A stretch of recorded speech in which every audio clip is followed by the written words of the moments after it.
تاکہ ان کو ڈسگریس کیا جا سکے. یہ جسٹس مظاہر علی اکبر نقوی صاحب کے ساتھ بھی ہو چکا ہے, یہ جسٹس اعجاز الاحسن صاحب کے ساتھ بھی ہو چکا ہے, یہ جسٹس محسن اختر قیانی صاحب کے ساتھ بھی ہو چکا ہے. یعنی جو بھی جج آئیں گے, جسٹس عائشہ ملک صاحب کے ساتھ ہوا. جیسے جیسے کوئی جج اپنی اوپینین دے گا اور جو اسکرپٹ کے برعکس آئین اور قانون کے مطابق چلے گا, اس کو ٹارگٹ کیا جاتا ہے. بہرحال یہ صرف اتنا ہی نہیں, یہ ہر جگہ ہو رہا ہے. تو آج کا دن اس اعتبار سے امپورٹنٹ ہے کہ آج فیصلہ ہونا ہے کہ اب تک عمران خان صاحب کا جو ٹرائل ہو رہا ہے سائفر کیس میں جیل کے اندر, کیا وہ قانونی ہے یا نہیں ہے, اس کو آئینی کہا جا سکتا ہے یا نہیں کہا جا سکتا.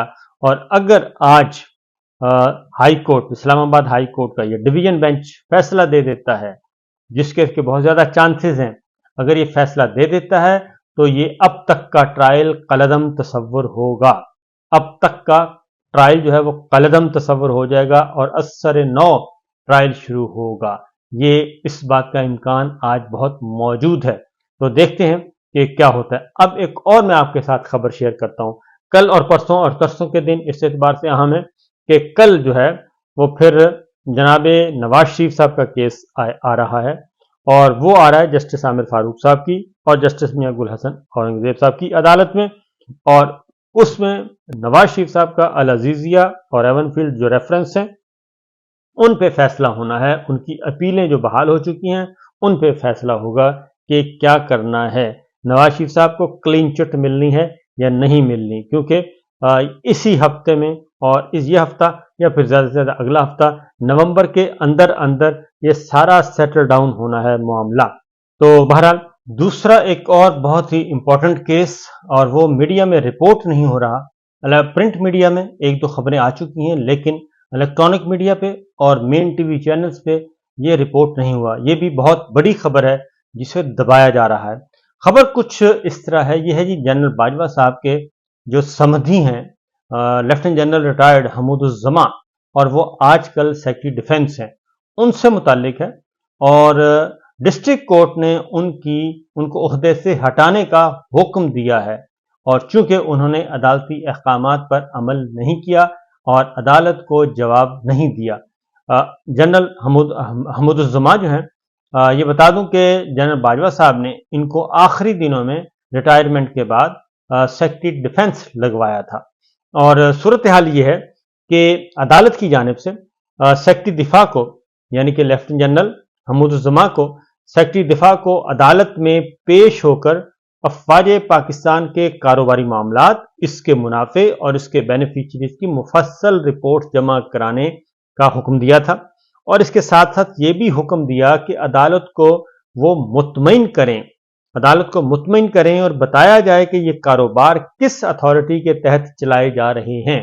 یعنی فوج کے زیر تابع جتنے بھی کاروبار ہیں ان کی تفصیلات طلب کی تھی.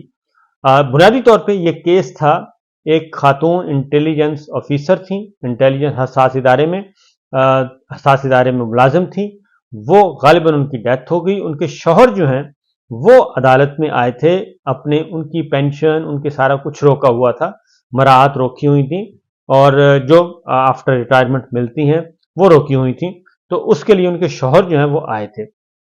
تو وزارت دفاع کے سیکرٹری, وزارت دفاع سے یہ بات پوچھا گیا تھا, سیکرٹری ڈیفنس سے پوچھا گیا تھا, لیکن آرڈر امپلیمنٹ نہیں ہو رہا تھا, اور نہ ہی سیکرٹری ڈیفنس عدالت کو جواب دے رہے تھے, اور بلکہ یہ کہہ رہے تھے کہ آپ کے پاس یہ اتھارٹی نہیں ہے عدالت کے پاس کہ وہ مجھ سے کچھ پوچھے. تو وزارت دفاع کے سیکرٹری نے عدالت میں پیش ہونے کے بجائے بذریعہ وکیل عدالت کو بتایا کہ عدالت میں پیش ہونے کا اختیار نہیں رکھتے. یہ بات ایک دفعہ, دو دفعہ, تین دفعہ ہوئی, تو بالآخر سیکرٹری دفاع کو عدالتی حکم نامہ رجسٹرار کی جانب سے ارسال کیا گیا, اور حاضری کا میمورنڈم, اور یہ بتایا کہ سیکرٹری ڈیفنس نے 10 نومبر کو عدالتی حکم نامہ موصول کیا. یعنی کہ 10 نومبر کو انہوں نے عدالتی حکم نامہ موصول کیا, لیکن اس کے باوجود وہ عدالت میں نہیں آئے, اور انہوں نے اس کے باوجود عدالتی حکم کی تعمیل کرنے سے روگردانی کی. اور اس وجہ سے عدالت نے ایک حکم پاس کیا, اور قومی ادارے کے اہم ترین عہدیدار کی جانب سے عدالت نے لکھا کہ عدالتی حکم نامے کی یہ توہین بتاتی ہے کہ ریاست کے اہم ترین ستون عدلیہ کے وجود سے انکار کیا جا رہا ہے اور جو کسی بھی صورت میں برداشت نہیں کیا جا سکتا اور جو کسی بھی صورت میں نظر انداز نہیں کیا جا سکتا۔ یہ ایڈیشنل ڈسٹرکٹ اینڈ سیشن جج وارث علی خان نے یہ آرڈر پاس کیا۔ انہوں نے کہا کہ اس تمام معاملے کو دیکھتے ہوئے گورنمنٹ آف پاکستان کو چیف سیکرٹری لکھا ہوا ہے، لیکن فیڈرل گورنمنٹ میں چیف سیکرٹری نہیں ہوتا، وہ سیکرٹری اسٹیبلشمنٹ ہوتے ہیں۔ تو انہوں نے لکھا کہ چیف سیکرٹری آف پاکستان کو حکم دیا جاتا ہے کہ افواج کے کاروباری معاملات اور اس کے بینیفیشریز کی رپورٹ جمع نہ کرانے کی پاداش میں سیکرٹری دفاع کو فوری طور پر عہدے سے برطرف کر دیا جائے۔ یہ حکم دے دیا جنرل باجوہ کے سمجھی کے لیے۔ افواج پاکستان کے فرائض اسلامی جمہوریہ پاکستان کے 1973 کے آئین کے آرٹیکل 245 میں واضح کر دیے گئے ہیں۔ اسلامی جمہوریہ پاکستان کے آئین کی یہ شق مسلح افواج کے بیرونی جارحیت یا جنگ کے خطرے کے خلاف ملکی سرحدوں کے دفاع کے علاوہ کسی اور کردار یا اختیار کو تسلیم نہیں کرتی۔ یعنی جیسا بتا رہے ہیں کہ آئین جو کہتا ہے، آئین کا آرٹیکل 245، وہ صرف یہ کہتا ہے کہ مسلح افواج کے بیرونی جارحیت یا جنگ کے خطرے کے خلاف ملکی سرحدوں کے دفاع کے علاوہ کسی اور کردار یا اختیار کو تسلیم نہیں کرتی، اور افواج پاکستان قانون کے اندر رہتے ہوئے سول حکومت کی مدد کے لیے بھی تب ہی اندرونی معاملات میں آ سکتی ہے جب انہیں سول حکومت مدد کے لیے خود بلائے۔ تو اس لیے انہوں نے کہا کہ یہ جو چلائے جا رہے ہیں کاروبار، کیونکہ اس خاتون کو امرات نہیں دی جا رہی تھی اور ریٹائرمنٹ کے بعد ان کے ورثہ کو، تو وہ سارا کچھ چل رہا تھا۔ تو اس لیے انہوں نے کہا کہ یہ جتنے بھی کاروبار فوج چلا رہی ہے، اس کا کوئی آئینی اور قانونی حیثیت ہے تو ہمیں آ کے بتائیں۔ تو اس معاملے میں انہوں نے آگے جا کے لکھتے ہیں کہ جی اس معاملے میں آئین پاکستان کا آرٹیکل 245 کی مفصل تشریح بھی درکار ہے۔ جج صاحب نے لکھا کہ موجودہ شق کے مطابق اٹارنی جنرل پاکستان کو اگلی سماعت پر اس عدالت کی معاونت کے لیے نوٹس جاری کیا جاتا ہے۔ وہ عدالت میں پیش ہو کر عدالت کو مطمئن کریں کہ کیا آئین کے آرٹیکل 245 میں موجود شق پاکستان کی مسلح افواج کسی بھی کاروبار میں شامل ہونے کی اجازت کیسے دیتی ہے۔ یعنی وہ یہ بتا رہے ہیں کہ فوج کو آئین کے تحت، آئین کے آرٹیکل 245 کے تحت کاروبار کرنے کی اجازت نہیں ہے، وہ کسی بھی قسم کا کاروبار ہے۔ لہٰذا جج صاحب نے مزید لکھا کہ اس نظام کے حتمی مستفید پاکستان کے عوام ہیں اور جن کے حقوق براہ راست اس معاملے میں شامل ہیں۔ اس لیے حکم دیا جاتا ہے کہ ڈیلی 92 نیوز، پاکستان ٹیلی ویژن اور ریڈیو پاکستان میں اشاعت کے ذریعے عوامی نوٹس جاری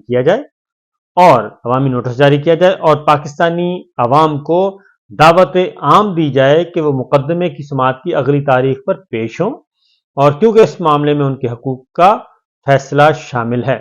اور چیف سیکرٹری کو حکم دیا جاتا ہے کہ حکومت پاکستان اس بات کو یقینی بنائے کہ عدالت کا حکم اخبار میں شائع ہو اور پاکستان ٹیلی ویژن کے ساتھ ساتھ ریڈیو پاکستان پر بھی نشر ہو۔ یہ آرڈر پاس کیا اور یہ بڑا ہی کلاسیکل آرڈر ہے ایڈیشنل ڈسٹرکٹ اینڈ سیشن جج وارث علی خان صاحب نے، اور اس کے بعد اگلی ہیئرنگ تھی منڈے کی، لیکن ہوا یہ، بلکہ اس کی تاریخ منڈے کی تاریخ تھی، اور اس کے بعد ہوا یہ کہ فوری طور پہ ایڈیشنل ڈسٹرکٹ اینڈ سیشن جج کو تبدیل کروا دیا گیا اور انہیں OST بنا دیا گیا، اور ساتھ ہی یہ لکھا کہ وہ مزید یہ کیس نہیں سنیں گے اور آنے والے جج سنیں گے۔ لیکن ایک اطلاع کے مطابق یہ کیس کسی اور جج کو ریفر کیا گیا، ان جج صاحبان نے بھی انکار کر دیا یہ کیس سننے سے۔ تو یہ ایک بہت ہی کہنا چاہیے کہ بہت انریسٹ پیدا ہوا ہے، اور اس کی وجہ یہ ہے کہ جوڈیشری کو بھی دبایا جا رہا ہے، اور عدلیہ کے اندر اب ایسی آوازیں اٹھ رہی ہیں کہ یہ مناسب نہیں ہے۔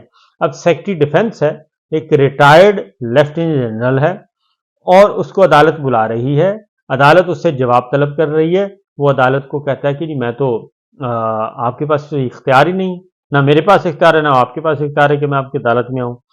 تو لہٰذا یہ چیز چل رہی ہے، سسٹم کو ٹھیک کرنے کی ضرورت ہے۔ بہرحال جی اب تک کے لیے اتنا ہی، باقی انشاءاللہ اگلے ولاگ میں بتاؤں گا۔ اجازت دیجیے، اللہ حافظ۔